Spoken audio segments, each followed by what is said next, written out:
Продолжаем эфир на радио «Спутник Кыргызстан». В студии Наталья Князева. И мы поздравляем всех наших слушателей и, наверное, всех граждан Кыргызстана с праздником. Сегодня День Конституции Кыргызской Республики. В 1993 году она была принята. Основной закон страны. С тех пор, с этого дня, наша республика называется так, как она называется сегодня. Кыргызская Республика. Предыдущие конституции тогда утратили всю свою силу. Собственно, как об этом пишут на различных официальных сайтах, что основной закон нашей страны, главный закон, Конституция, сделала так, что показала на бумаге, собственно, зафиксировала, что Кыргызстан выбирает демократический путь развития. И вообще становление нашей государственности в любом случае напрямую связано с принятием и исследованием этому документу. А в целом о Конституции, о том, что это такое, что она значит, нужно ли ее знать каждому кыргызстанцу, например, тоже поговорим сегодня с судьей Конституционного суда Миргуль Бубукеевой. Миргуль Раскулбековна, здравствуйте, рада вас видеть. Здравствуйте, Наталья. Здравствуйте, слушатели. Вас мы в первую очередь поздравляем с этим праздником. Я думаю, что он ваш профессиональный праздник, потому что с этим документом вы имеете дело, буквально каждый день. Давайте, наверное, начнем с того, как вы видите, наверное, определение того, что такое Конституция и что это лично для вас? Спасибо большое, Наталья, за такой хороший вопрос. Прежде всего, прежде чем ответить на этот вопрос, я хочу всех кыргызстанцев поздравить с этим знаменательным днем. Конституция для всех нас важный документ, на основании которым Кыргызстан, в принципе, движется и двигается вперед. Поэтому всех слушателей я хочу поздравить с этим замечательным днем. Вы абсолютно правы в том, что это действительно наш документ, документ, именно тот документ, на основании которого Конституционный суд выносит решение. То есть это наш основной документ. Другие нормативно-правовые акты, которые ниже стоят этой Конституции, в принципе, для нас это не основной документ. Для начала, наверное, я хочу сказать о том, что вы уже сказали, что из себя представляет Конституция. Конституция – это основной закон страны. Вы уже это отметили. Это чисто такое классическое общее понимание нашего общества, скажем так. Это то, чему учат в 9 классе, собственно. Да. Это начальное такое понимание, скажем так, нашего основного закона. Но на самом деле, как судья Конституционного суда, я полагаю, что вообще Конституцию надо понимать как идею, как идеологию страны. Наверное, это было бы лучше. Почему? Потому что если вы посмотрите или прочитаете ту же преамбулу, там заложены те принципы, идеи, ценности страны с точки зрения каких-то общечеловеческих, скажем так, ценностей, с точки зрения международных стандартов. Это абсолютно, скажем так, соответствует тем международным стандартам, которые приняты во всем мире. Но в то же время особенность этой, скажем так, преамбулы Конституции это в том, что она еще некую национальную идентичность тоже закладывает. И в этом смысле я полагаю, что даже преамбула Конституции может и является некой идеей для страны, идеологией нашего общества. И вообще, конечно, было бы также, скажем так, рассмотреть с точки зрения Конституции как ограничителя власти. Ага. Да, это больше рассматривается и в международной практике, и вообще в теории государства и права.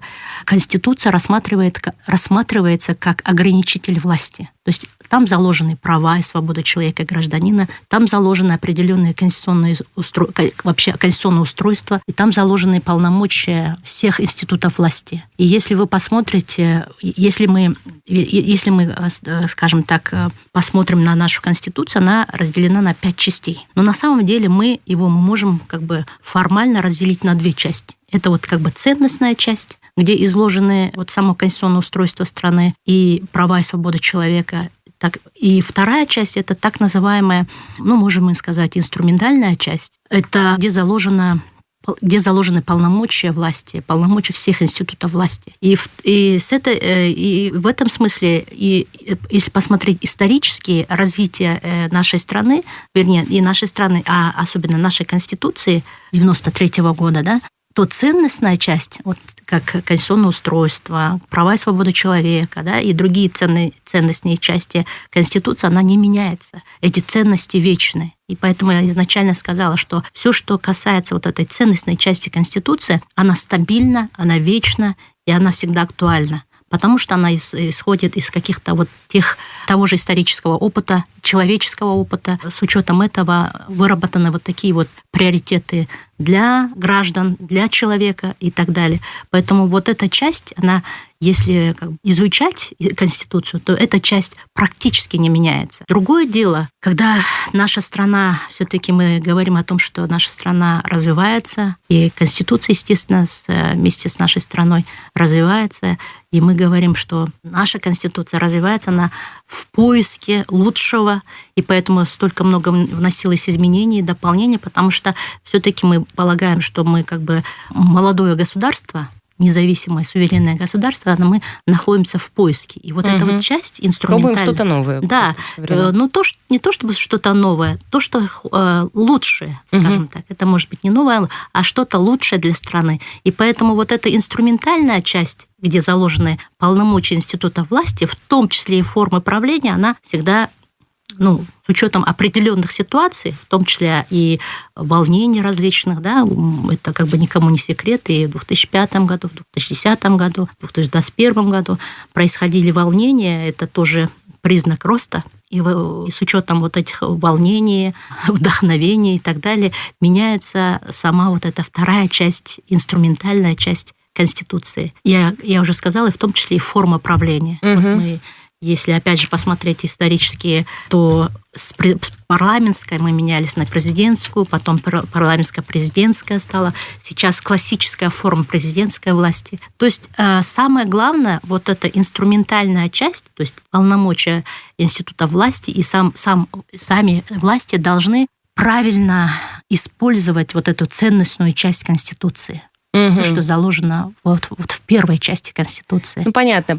Практичнее больше обращать внимание на вторую часть, скажем так, да, там, где написано, что конкретно должен ты делать. Но нужно не забывать и про ту самую первую часть. Конечно, они взаимосвязаны. То есть насколько они максимально взаимосвязаны, потому что насколько вот эта вот часть, инструментальная часть, будет влиять на дальнейшее развитие вот этой ценностной части, правильного развития и становления вот этой ценностной части Конституции. Что касается написания самой Конституции, вот скажите, пожалуйста, когда разрабатывается, например, новый проект Конституции, да, или как там в 93-м году вообще, в принципе, Конституция новой страны, вообще только что созданной, создавалась, как чаще всего это происходит в мире, как у нас происходит, может быть? Берется, смотрится какой-то международный опыт, например, да, что написано в конституциях других стран. Или мы никуда не смотрим, мы только думаем, как вот как нашему народу будет правильнее, и вписываем туда какие-то свои ценностные ориентиры. И вообще, правильно ли я понимаю, что от того, насколько там, например, демократично написана Конституция, насколько там демократические признаки, например, какие-то власти расписаны, вообще в целом судят о стране. И можно сказать, что вот эта страна, она там придерживается там определенных принципов, а вот эта страна нет, потому что там в официальных документах ничего не написано. Правильно я понимаю? Вы правильно понимаете, потому что если рассматривать ситуацию на международной арене, любая страна, конечно, будет смотреть на Конституцию. Какая вообще страна сама по себе? Это демократическое, правовое государство, светское, социальное государство. Естественно, это некий документ, это некий паспорт страны, да? Это некий паспорт страны, и на основании которого, внешний мир смотрит на страну и говорит, что они придерживаются таких-то принципов, естественно. Что касается, как вообще формируется и вообще как вырабатывается сама Конституция, начальный ваш вопрос, то у нас вообще наша Конституция это по своей природе, и вообще Конституция по своей природе очень удивительный феномен, в том смысле, даже если посмотрим на нашу Конституцию, в 93 году, 5 мая была принята наша Конституция. До 93 года, даже до 91-го, скажем так, когда еще мы приняли Декларацию о независимости, потом Декларацию о суверенитете и так далее, да, мы тогда с одной формацией, можно сказать, да, с одной формы правления, и вообще, когда государственное устройство совсем другое было, мы переходили в новое государственное устройство с новыми ценностями и принципами, в том числе государственного устройства. То есть первая до 1993 года конституция была конституция Кыргызской советской социалистической республики. То есть, вы знаете, вот такой интересный переход был с 90-го года по 93-й год, когда происходил вот такой некий переход с одного режима в другой режим. Да? И в этот период пытались столько вносить изменения в существующую в то время конституцию, в советскую конституцию. Да? И вот этот период был такой смешанный, непонятной такой конституции. То есть вроде не могли понять, что нам оттуда надо с собой забрать, а что нужно оставить в прошлом. Дело. Да? Вот когда конституционалисты собираются или некие конституционное совещание собирается и вырабатывают новый проект Конституции, они исходят из так называемых, скажем так, конституционных страхов. Есть такая доктрина. Вот вы просто своим вопросом вытащили с меня эту доктрину. Почему? Потому что конституционные страхи – это то, что когда члены Конституционного совещания пытаются уйти из всех старых каких-то позиций, которые будут мешать к развитию новых ценностей, нового некого принципа или идеи. И почему доктрина конституционных страхов называется? Потому что они, боясь внести в то старое в новое, чтобы она не поменяла или не испортила, скажем так, будущее стабильное развитие страны. То есть они хотят избавиться от тех погрешностей, которые были заложены и которые мешают стране развиваться. Да, но при этом нужно так соблюсти, чтобы вот из этих конституционных страхов все хорошее не выбросить, что было в предыдущих документах. Это как раз-таки функционал тех людей, тех членов Конституционного совещания, которые сидели в то время в Конституционном совещании и вырабатывали новый проект Конституции. И вот обычно говорят, что Конституция имеет такой ретроспективный характер. То есть ретроспективность – это то, что я вам сказала, конституционные страхи, да, когда, вырабатывая новую конституцию, они максимально вкладывают все позитивные моменты, все позитивные идеи, принципы и ценности, чтобы страна развивалась вперед. А все, что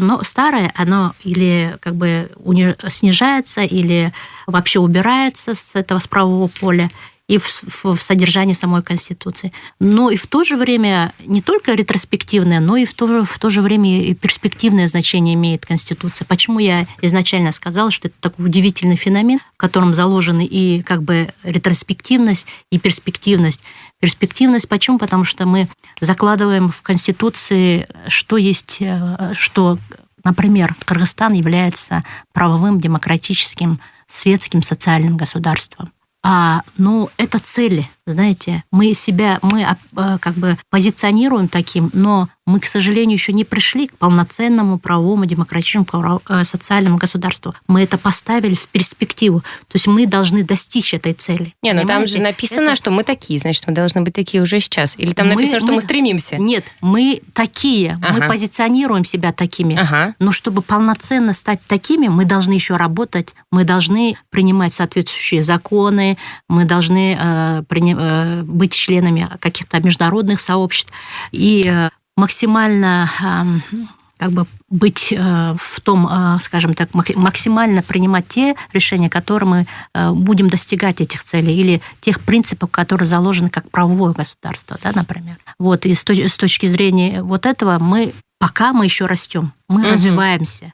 Поэтому я вам говорю, что она как ретроспективность имеет, так и перспективность имеет. То есть есть даже нормы цели, так называемые. И опять классическая форма – это вот то, что я вам сказала, что мы позиционируем, мы говорим о том, что мы правовое, светское, социальное государство.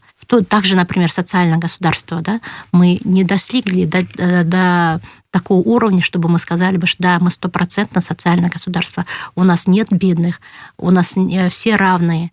Также в социальном, экономическом, в политическом, в принципе, конечно, все все политические права имеют граждане, но вот в социальном, в том числе, они имеют, но мы, к сожалению, государство, поскольку есть определенные экономические, скажем, задачи, которые нужно поставить правительству перед собой, достижение этих экономических задач. К сожалению, мы не можем сказать, что мы 100% сейчас как социальное государство. Мы стремимся быть социальным государством. Но это касается и остальных норм Конституции, да, которые, если вносятся туда, это не обязательно значит, что мы вот сейчас уже такие, и обязаны сейчас вот просто хоть глаз вырви. Да, мы хотим быть такими. То есть мы позиционируем, мы хотим быть такими, мы и есть такое государство, но это не значит, в 1993 году мы признали себя правовым демократическим государством. На самом деле, вот я же вам говорила, вот эта ценностная часть, где мы заложили правовое государство, демократическое, светское, социальное, это было с 1993 года, на самом деле. Это не значит, что мы в 1993 году сразу стали правовым государством. Это вот в течение 30 лет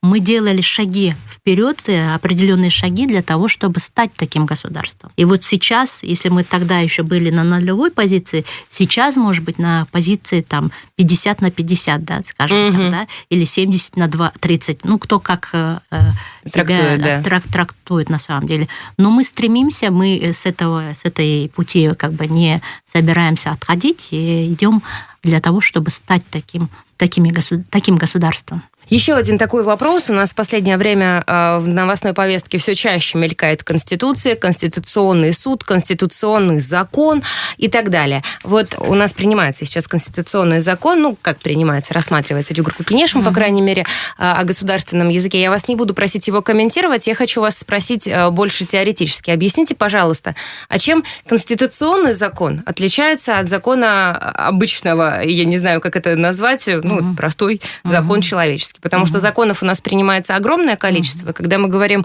о рассмотрении конституционного закона, шума и обсуждения всегда значительно больше. Так вот, в чем их отличие и вот почему, собственно, это так важно? Это важно. В правовой системе есть так называемая иерархия законов, иерархия нормативно-правовых актов. Да. Есть обычный закон и есть, как вы говорите, конституционный закон. Конституционный закон на самом деле регулирует более, скажем так, такие вопросы правового характера, которые регулируют там достаточно более серьезные вопросы, скажем так, закон о статусе судей, закон о Конституционном суде, закон о Верховном суде, закон о правительстве. Вот такие законы, в принципе, они являются конституционными. Потому что для чего, скажем так, парламент или Конституция, скорее всего, да, Конституция признала их конституционным для того, чтобы в последующем было тяжело вносить в него какие-либо изменения. Потому что есть различные... как вам сказать, есть если рассматривать даже Конституцию, закон о внесении изменений в Конституцию, есть вопросы, на которые уходит больше процедурных моментов, больше процессуальных действий со стороны того же парламента, там, президента, там, проведения референдума и так далее, и так далее. И есть вопросы, которые можно без дополнительных, например, 300 тысяч избирателей, а просто через парламент проводить. Да? Это как бы другие, не то чтобы несерьезно, а такие вопросы, которые можно более легче провести через парламент. И точно так же и Конституционный суд, Конституционный закон, и законы как бы отличаются важностью в том, чтобы парламенту было тяжело внести изменения, да, потому что это некий защитный механизм для того, чтобы нормы конституционных законов были стабильными. Скажем, да, так, чтобы не каждый мог просто так внести и пролоббировать какие-то интересы. А принять конституционный закон тоже сложно, и тоже куча различных это там бюрократических неприятностей. И внесение изменений направлено на то, чтобы это как бы некая правовая определенность существовала. Чтобы 10 раз подумали, да? Вот будем прямо говорить. Да, конечно, чтобы 10 раз подумали, прежде чем внести некие изменения в эти законы, в том числе и в конституционный закон. Угу. А чтобы какой-то пункт из Конституции, например, вытащить, убрать, по каждому ли поводу требуется, например, там, всенародное голосование? Да, вот мы помним, что в 2021 году у нас Конституция менялась. Угу. Кто-то говорит, что ее там чуть ли переписали чуть ли не полностью. Кто-то говорит, что нет, это изменения были внесены, но они как бы такие. В каком году вы говорите? В 2021 году, когда у нас референдум проходил, вот, всенародный. По каким пунктам необходим вот тот самый всенародный референдум, или это от количества пунктов, может быть, зависит? А по каким, в принципе, по большому счету нет, и достаточно того, чтобы депутаты, Кабмин, президент собрались и общим решением вот там решили. Да, вопрос хороший. Я вот, это, наверное, еще как бы я немножко затронула этот вопрос на предыдущем, скажем так, да, когда я высказывала по поводу закона о конституционном и обычном законе. А вот я в начале своего выступления говорила по поводу того, что есть...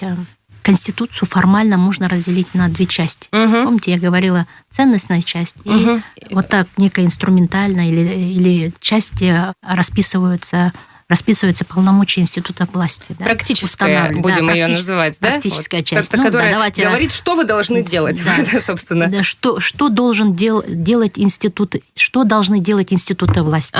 Не вы конкретно, а вот именно институты власти. То есть это только касается института власти, полномочий института власти. Поэтому говорят, что есть права, если есть права граждан заложены, то, соответственно, есть какие-то нормы, которые ограничивают власть. И вот эта часть, которая ограничивает власть. Если посмотрим на статью 116 Конституции, там изложен порядок внесения изменений в Конституцию. И опять же, у нее есть определенные процедуры. Например, там написано, что первый, второй и 5 раздел Конституции – это вот как раз ценностные идеи, принципы и конституционное устройство, как демократическое, правовое, светское, социальное государство. И вот эта часть, она более усложнена. Вернее, внесение изменений в эти разделы усложнены. Почему? Потому что, опять же, я говорю, она должна быть стабильной.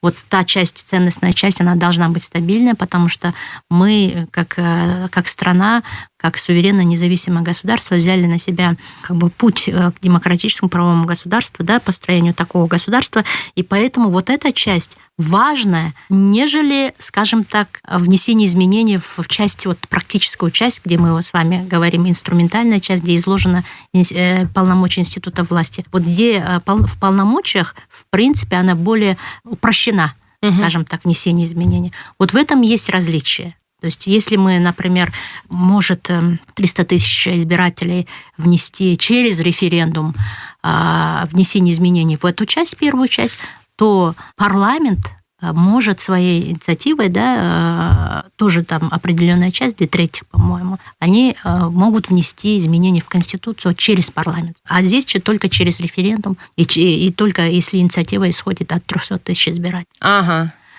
То есть вот так вот усложняется. Это нужно для того, чтобы у человека было понимание своего завтра, чтобы он понимал, что мои права, по крайней мере, мои личные, на жизнь, на суд абсолютно и так далее, не попирались никаким образом. Да, чтобы ни у кого не было как бы такой там... Легкой возможности взять и отменить, возможности взять и изменить вот эту часть, ценностную часть. Это понятно. Так, давайте теперь разбираться с функциями Конституционного суда и как вообще все это дело происходит. Есть простой суд, который руководствуется сводом законов, и Конституцией в том числе, это что же закон. Есть Конституционный суд, который руководствуется непосредственно Конституцией. Давайте немножечко... Я понимаю, что мы об этом говорили, но все равно, мне кажется, не в полной мере люди понимают, а чем Конституционный суд вообще занимается. Окей, я в простой суд пойду, мне там не по Конституции решение, что ли, вынесут, а вы-то зачем? Вот смотрите, разница между Верховным судом и судами общей юрисдикции Конституционного суда. Конституционный суд является высшим судебным органом, осуществляющим конституционный контроль. Что это значит? То есть Конституционный суд, он судит закон. Если Верховный суд судит как бы действия человека, неправомерные действия человека, то Конституционный суд судит закон. То есть сторонами, которого непосредственно являются нормотворцы, то есть те, которые приняли этот закон. И в этом смысле мы, вот конституционный закон осуществляя вот через нормоконтроль, если мы признаем эту норму закона неконституционным, то эта норма вообще исчезает с правового поля. То есть она нивелируется, его действие нивелируется, то есть его не существует уже. То есть в этом смысле решение Конституционного суда, оно сильнее, чем закон. Получается, да, понимаете? И в этом еще нужно сказать, что вообще Конституционный суд выносит свои решения через интерпретацию норм Конституции. Вот основная Конституция, с чем мы руководствуемся.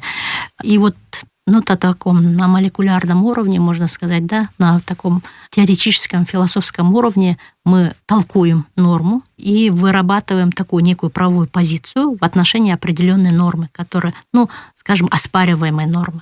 И если эта оспариваемая норма признается неконституционным, как я уже сказала, то эта норма исчезает с правового поля, его нет. То есть она исключается из правового поля. В этом смысле, поскольку интерпретация происходит именно на основании Конституции, уже это решение Конституционного суда является неким телом или продолжением Конституции. В этом смысле решение Конституционного суда, оно должно исполняться как Конституция, как норма Конституции. Огромная на вас ответственность лежит, просто колоссальная получается. Да. Слушайте, но все равно здесь же какой-то личный фактор тоже присутствует, потому что, предположим, кто-нибудь к вам приходит, говорит: смотрите, в отношении меня там применили какую-нибудь норму закона, а я считаю, что она противоречит вообще каким-то базовым вещам по соблюдению прав человека, да? И говорят, нормотворцы, которые этот закон создавали, говорят: ничего, все соответствует Конституции. Вот у тебя вот здесь права записаны, а вот так вот чуть-чуть вправо и уже, в общем-то, там не записано. А мы вот этим руководствуемся. Все равно, получается, конституционный судья должен еще и с точки зрения морали каким-то образом уметь судить, и там с точки зрения какого-то общего понимания права человека и так далее. Да. Конституционный суд изучает вообще поставленный вопрос только с точки зрения права. Вот. И действительно, Конституционный суд, там уже у нас коллегиальный орган, не конституционный судья, а Конституционный суд коллегиально рассматривает. И это тоже такая особенность Конституционного суда. Если в Верховном суде есть коллегии, то у нас нет коллегий. Если принято это Конституционного суда производство, то Конституционный суд рассматривает коллегиально, потому что это важность вопроса, важность на таком государственном уровне, на конституционном уровне. И каждый гражданин, кстати, если он считает, что его права нарушены, вот в рамках и Конституционного закона, и Конституции, они имеют право обращаться в Конституционный суд на предмет нарушения его прав именно определенной нормой закона. И такое часто бывает? Вы знаете, бывает, в принципе, если посмотреть, мы анализировали уже не будем далеко уходить, среднеазиатские страны, то мы, конечно, лидеры по рассмотрению таких дел по разрешению в рамках конституционного контроля. Так может, потому что у нас Конституция почаще менялась, скажем так, чем в других странах соседних? Это не имеет значения, потому что это может быть наоборот. У нас как раз-таки есть возможность гражданам обращаться и защищать свои права. Это надо с точки зрения этого смотреть, а не с точки зрения внесения изменений каких-то в Конституцию. А наоборот, у нас Конституция дает возможность гражданам, и не только гражданам, конечно, и юридическим лицам, и институтам власти, кстати, обращаться в Конституционный суд по поводу нарушения его прав. Давайте, наверное, немножечко так еще поговорим про Конституцию. Сегодня праздник все-таки. Я помню, что когда я училась в школе, у нас была такая очень строгая педагог по предмету человек-общество, если я не ошибаюсь. Вот она заставила нас всех приобрести Конституцию, чтобы у каждого на столе она лежала. И мы ее прям очень усиленно изучали. Мы там ее и конспектировали, и читали буквально всю. Прочитывали. Вот. Но у меня эта книжка дома до сих пор лежит. Но она с тех пор поменялась. Конечно. Конституция. Да. Много раз. И чего-то... Но не меняется дата принятия Конституции. Вот в том-то и дело. Насколько, на ваш взгляд, каждый человек в стране должен изучать Конституцию?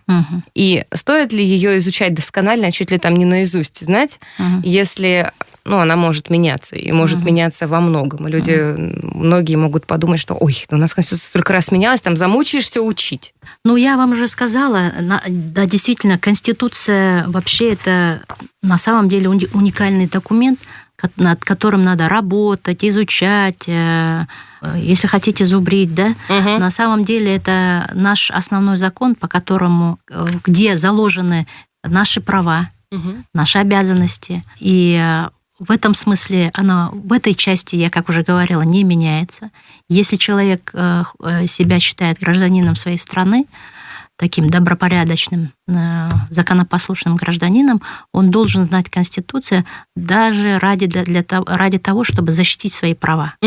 Не рассказывать, не говорить кому-то, что есть такие права, а защитить свои права. В этом смысле Конституция – это важный документ. И каждый гражданин, он должен знать Конституцию прежде всего и жить по этой Конституции, потому что конституционные нормы нашей Конституции отвечают всем международным стандартам, всем принципам и ценностям человечества, в общем, да. И это вот та ценностная часть, она как бы максимально сейчас защищает права и свободу человека и гражданина. В этом смысле для того, чтобы защитить свои права, человек должен как знать, так и жить по Конституции. Слушайте, у нас уже на протяжении нескольких лет власти, я говорю власти не потому, что я название не знаю, просто потому, что это всех касается, и Кабмин, и местные органы самоуправления, и на уровне там акимятов, и везде. Сейчас законы, подзаконные акты, в частности, всякие пункты, они сильно пересматриваются, потому что выясняется, да, в ходе там различных проверок, анализа, что есть там какое-то огромное количество подзаконных актов, которые были, например, написаны к предыдущим законам, которые были отменены, а вот эти акты, они не были отменены, они как бы формально действуют, а при этом они уже должны были потерять свою силу. Весь этот процесс ведется, и говорят, что там просто сотнями какие-то нормы где-то выкидываются, где-то там по-новому стараются их сформулировать, что-то такое происходит.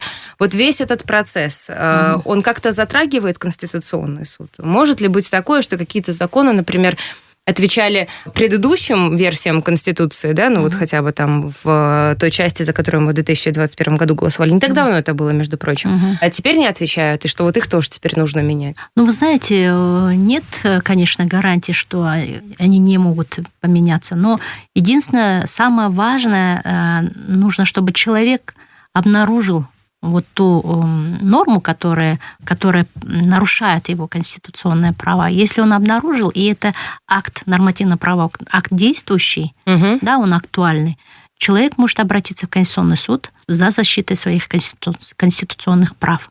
То есть по поводу того, что там очень много было ранее, а потом она поменялась, это есть институты власти, которые над этим работают. Это в рамках инвентаризации, систематизации, кодификации. Эта работа происходит, этот процесс работает. Но если же, опять я хочу повториться, если действующая норма закона, нормативно-правового акта, это может быть и подзаконный нормативный правовой акт, нарушает его конституционные права, и он обнаружил, и конкретно эта норма нарушила его, то он может обратиться в Конституционный суд за защитой своих прав, конституционных прав. Скажите честно, вот вы ведь коллегиальное решение принимаете, у вас там достаточно много людей, но все люди, да, конституционный... 9 человек, 9 судей. Вот, судья, он же не робот, да, не машина, это тоже человек. Абсолютно. И это не секрет, что законы, они тоже могут трактоваться по-разному в любом случае. Да. Часто вы прям спорите, прежде чем вынести какое-то решение? Ой, конечно, спорим. Конечно, это процесс дискуссии, причем дискуссии на таком высоком уровне происходит путем убеждения, аргументации и так далее, мы приходим к единому знаменателю. Иногда бывает решение такое, компромиссное решение, да, по каким-то вопросам. Иногда бывает такое единым мнением выходим, скажем так, да. Вот. Это, конечно, мы тоже люди, каждый судья со своим стажем, опытом и человеческими ценностями. Конституционный суд – это не такая закрытая лаборатория. Конституционный суд открывает окна всегда и чувствует, скажем так, атмосферу, воздух, который питает как по стране и и на улице в том числе. Поздравляю вас еще раз с этим праздником, с днем нашего главного, основного закона страны. В общем-то, вам, наверное, пожелать хотелось бы, чтобы было поменьше каких-то серьезных, громких дел, чтобы права человека не попирались, и чтобы вам вообще работы было меньше, честно говоря. Я думаю, что этого же я желаю и всем кыргызстанцам, чтобы наши законы соответствовали главному закону страны, и чтобы права человека соблюдались на том уровне, на котором они прописаны в Конституции.